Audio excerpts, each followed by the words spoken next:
नमस्कार दोस्तों, मैं हूं रेलवे पॉइंट्समैन अंकुश। दोस्तों स्वागत है एक और नए वीडियो में। अगर आप भी रेलवे में जॉब करना चाहते हैं, अगर आप भी रेलवे में टेक्नीशियन बनना चाहते हैं तो आईटीआई और डिप्लोमा वाले स्टूडेंट के लिए एक गोल्डन चांस है, क्योंकि आरआरबी यानी कि रेलवे बोर्ड ने रेलवे टेक्नीशियन की 6374 वैकेंसी के लिए नोटिफिकेशन जारी कर दिया गया है। टोटल 51 कैटेगरी की पोस्टें इसमें आई हैं और इसमें हम जानेंगे कि जोन वाइज कितनी टोटल वैकेंसी किस जोन में है, साथ ही एलिजिबिलिटी यानी कि कौन इसका फॉर्म भर सकता है और कौन इसका फॉर्म नहीं भर सकता है। साथ ही इसकी सिलेक्शन की प्रोसेस सारी हम जानेंगे और जो नोटिफिकेशन रेलवे ने जारी किया है उसमें कुछ बदलाव भी किए गए हैं, तो क्या क्या बदलाव किए गए हैं वो सारी चीज़ें आपके हम क्लियर करने वाले हैं। तो जितने भी लोग आईटीआई और डिप्लोमा किए हुए हैं वो सभी लोग इस वीडियो को पूरा जरूर देखें ताकि उनका हर एक डाउट क्लियर हो जाए। तो चलिए सबसे पहले देखते हैं वो रेलवे बोर्ड का नोटिस जो कि 10 मई 2025 को 6374 टेक्नीशियन की वैकेंसी के लिए जारी किया गया है। तो ये है वो नोटिफिकेशन जिसमें सारी वैकेंसी की डिटेल और क्या क्या नियमों में बदलाव हुआ है सभी कुछ यहाँ पे लिखा हुआ है।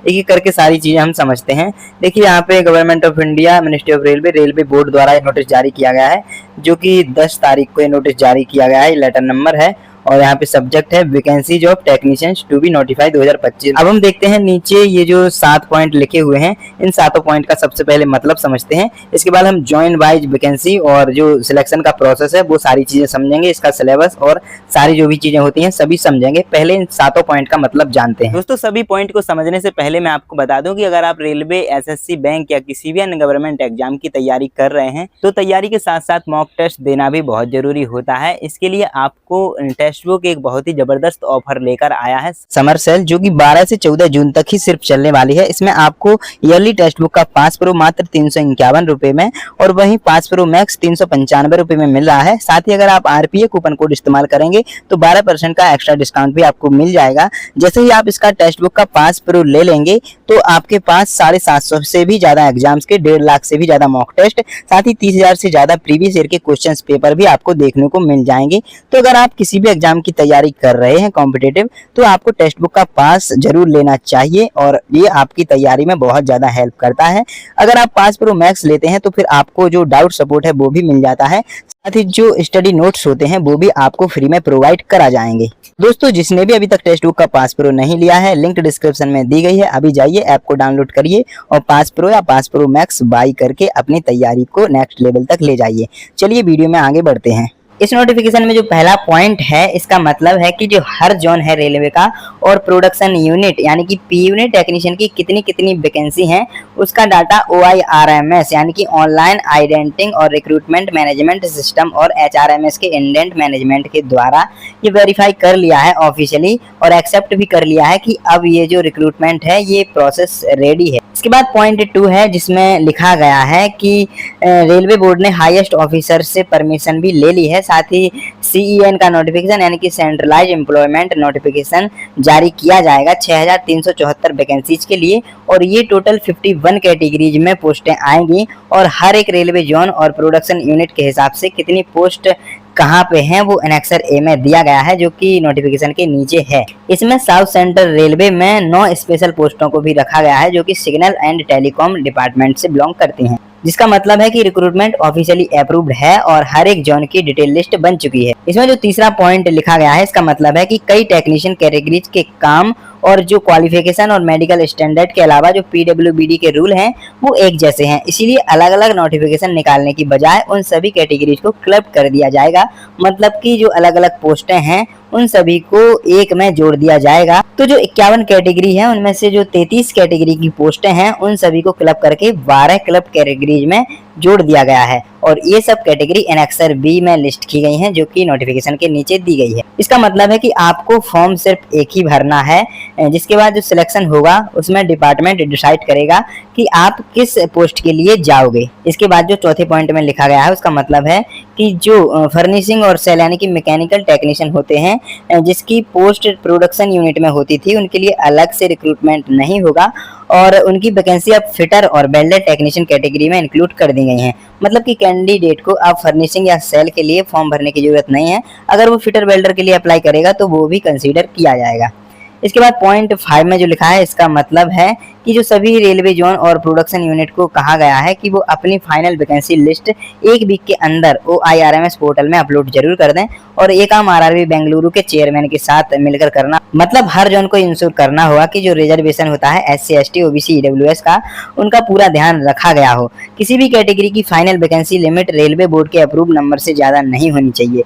मतलब कि अब हर जोन को अपनी फाइनल लिस्ट फाइनलाइज करनी होगी, वो भी एक वीक के अंदर, ताकि जल्दी से जल्दी नोटिफिकेशन निकाला जाए। इसके बाद जो पॉइंट 6 में लिखा है, इसका मतलब है कि जो भी RRB जैसे कि बेंगलुरु नोडल एजेंसी होगा, वो भी सभी जोन के फाइनल इंडेंट को कंसोलिडेट करेगा और एक ही CEN यानी कि सेंट्रलाइज्ड एम्प्लॉयमेंट नोटिफिकेशन इशू करेगा। और इस नोटिफिकेशन में 30 कैटेगरी होगी, जो कि 18 यूनिक और 12 क्लब्ड रहेंगी।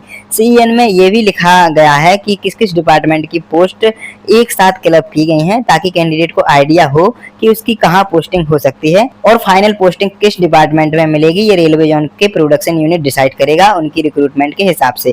मतलब कि फॉर्म भरने के वक्त डिपार्टमेंट फिक्स नहीं होगा, बाद में ये डिसाइड होगा।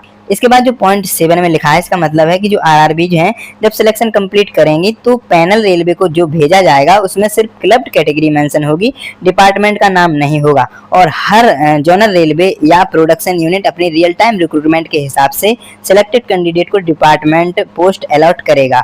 इस अलॉटमेंट में कैटेगरी वाइज रिजर्वेशन का भी ध्यान रखा जाएगा। मतलब कि सिलेक्शन क्लब कैटेगरी में होगा, लेकिन एक्चुअल पोस्टिंग फील्ड रिक्वायरमेंट के हिसाब से नहीं मिलेगी। तो दोस्तों ये था सारा नोटिफिकेशन में जो कि पॉइंट लिखे हुए थे।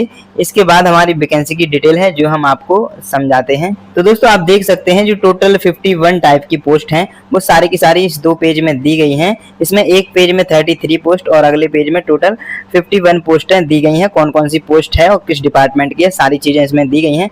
तो आप ये डिस्क्रिप्शन से नोटिफिकेशन डाउनलोड करके अलग अलग पढ़ सकते हैं। अब हम देखते हैं कि जो क्लबिंग की गई है पोस्टों की, वो कहाँ से कितनी पोस्टों में जो 12 प्रकार की क्लबिंग की है वो यहाँ पे लिखी हुई है और सभी पोस्टों को आप देख सकते हैं। इसके बाद हम देखते हैं कि टोटल हर एक जोन में टोटल वैकेंसी कितनी दी गई हैं।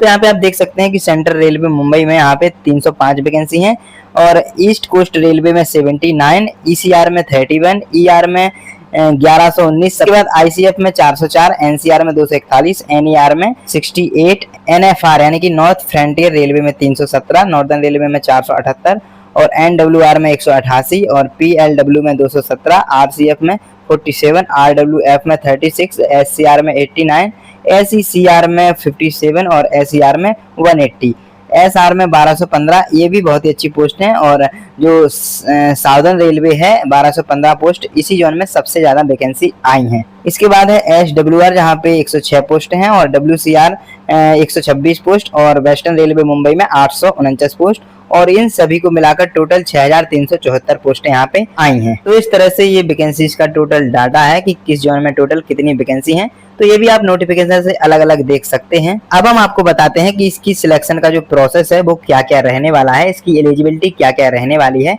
कौन कौन से कैंडिडेट इसके लिए अप्लाई कर सकते हैं और अपनी तैयारी कर सकते हैं। दोस्तों इसकी अगर हम एजुकेशन क्वालिफिकेशन की बात करें तो इसमें मिनिमम क्वालिफिकेशन 10th के साथ साथ ITI होनी चाहिए, चाहे वो NCVT से हो या फिर SCVT से हो। इसमें कुछ ट्रेड हैं जैसे कि fitter, electrician, welder, machinist, Turner, diesel mechanic, instrument mechanic, electronics mechanic, wireman, AC and refrigerator mechanic, carpenter, painter and signal and telecom जैसी और भी अन्य ट्रेड हैं जो इसमें फॉर्म भर सकते हैं। इसके अलावा कुछ अल्टरनेटिव क्वालिफिकेशन भी होती हैं जो कि कुछ पोस्ट के लिए होती हैं, जैसे कि जो डिप्लोमा होल्डर्स होते हैं, चाहे इंजीनियरिंग करी हो उन्होंने, चाहे इलेक्ट्रिकल से, मैकेनिकल से, इलेक्ट्रॉनिक्स से, तो ये भी कुछ पोस्ट के लिए एलिजिबल होते हैं। बाकी जो डिटेल नोटिफिकेशन आएगा उसमें साफ साफ सभी पोस्ट के सामने लिखा रहेगा। इसमें आप सभी के लिए बता दूं कि आपका सिर्फ ITI या फिर कोई डिप्लोमा होना काफी नहीं होता है, जिस ट्रेड से आपने किया है वो नोटिफिकेशन की लिस्ट में होना चाहिए। अब अगर हम एज लिमिट की बात करें तो मिनिमम एज 18 साल और मैक्सिमम एज के लिए 30 साल दी जाती है। साथ ही जो SC ST के कैंडिडेट हैं उनके लिए 5 साल का रिजर्वेशन, OBC वालों के लिए 3 साल का, PWBD वालों के लिए 10 साल का और जो OBC वाले हैं उनको 13 साल का और SC ST PW वालों के लिए 15 साल का रिजर्वेशन मिलता है। साथ ही एक्स सर्विसमैन वाले जो कैंडिडेट हैं उनके लिए सर्विस ड्यूरेशन के हिसाब से इसमें एज रिलैक्सेशन मिल जाता है। अगर इसके मेडिकल फिटनेस की बात करें तो A2, B1 और C1 तक के मेडिकल स्टैंडर्ड वाले कैंडिडेट इसमें लिए जाते हैं।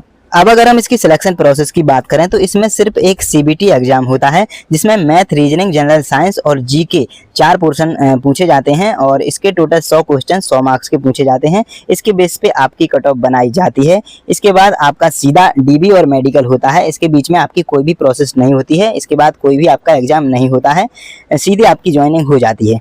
तो अभी जो 2024 में टोटल वैकेंसी थी वो 14,000 से ज़्यादा थी और उसकी जो भर्ती है पूरी तरह से कंप्लीट हो चुकी है। तो दोस्तों आप अभी से अपने सीबीटी एग्जाम की तैयारी कर दो। अपनी मैथ, रीजनिंग, साइंस और जीके पे अच्छे से फोकस करो।